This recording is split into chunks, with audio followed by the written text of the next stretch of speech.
dan pekerjaannya. Ia merasa tidak dihargai di tempat kerjanya dan sering merasa ragu dengan pilihannya dalam karir. Ana telah menjalani sesi konseling selama 3 bulan, tetapi merasa seolah-olah tidak ada kemajuan signifikan. Dia juga mulai merasa cemas tentang hubungan pribadinya dan ingin berbicara lebih dalam tentang masalah tersebut, tetapi merasa khawatir akan mengganggu fokus konseling pada masalah pekerjaannya.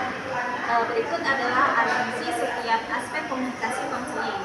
Yang pertama ada logical and practical consistency. Analisis kasus yang ini adalah Ana itu merasa tidak dihargai dan ragu dengan pilihannya dalam karir. Ini menunjukkan anak tidak konsistenan antara apa yang Ana inginkan dari pekerjaannya dengan realitas yang ia hadapi di tempat kerja. Lalu konselor pun menanyakan, Ana ada nggak hal-hal di tempat kerja yang bikin kamu merasa tidak dihargai, dan gimana menurutmu, apakah tujuan karirmu saat ini masih sejalan dengan apa yang kamu lakukan? Ya, yaitu solusinya konselor membantu Ana menilai apakah tujuan karirnya realistis dan selaras dengan usahanya, serta memastikan tindakan sesuai harapan. Yang kedua ada confidence, yaitu analisisnya Ana itu memiliki rasa tidak dihargai di tempat kerja. Kemungkinan mempengaruhi kepercayaan diri Ana. Dia juga mungkin meragukan kemampuannya baik di tempat kerja maupun dalam hubungan pribadinya. Kurangnya kemajuan dalam sesi konseling juga bisa menambah perasaan kurang percaya diri pada Ana.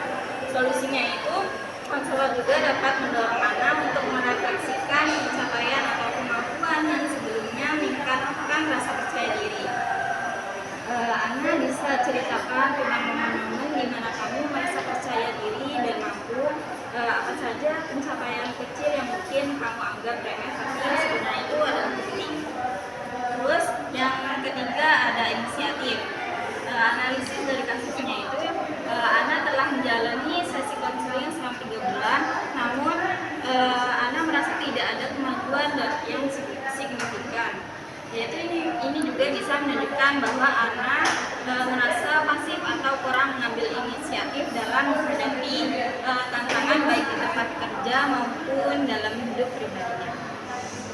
Solusinya yaitu konselor juga bisa mendorong Ana untuk lebih proaktif dalam menangani masalahnya, baik dengan meminta umpan balik dari atasan di tempat kerjanya atau mencari solusi baru untuk masalah pribadinya. Yaitu konselor juga bisa menanyakan kepada konseling, Ana, apa yang sudah kamu coba lakukan untuk menghadapi tantangan ini? Lalu yang keempat ada resilience check. Analisisnya itu perasaan tidak dihargai dan ragu terhadap karir, menunjukkan adanya tekanan emosional yang tinggi meski telah menjalani sesi konseling.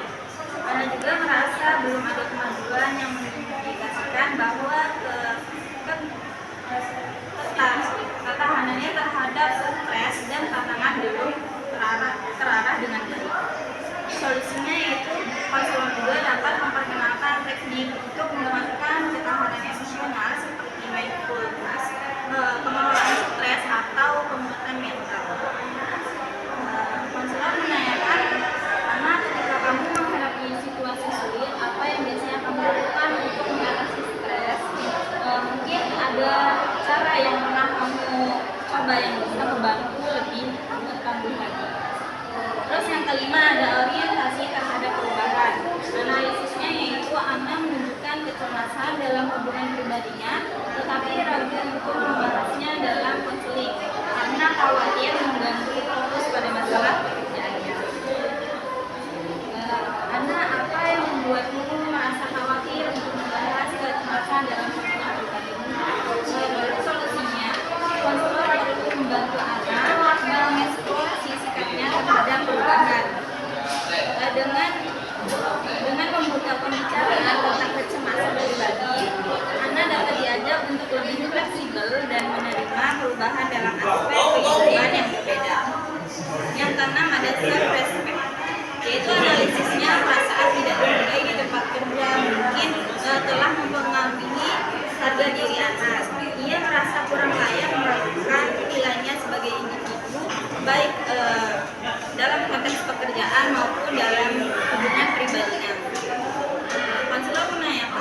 saja, perasaan tidak dihargai juga bisa berkaitan dengan dinamika interpersonal yang kurang sehat.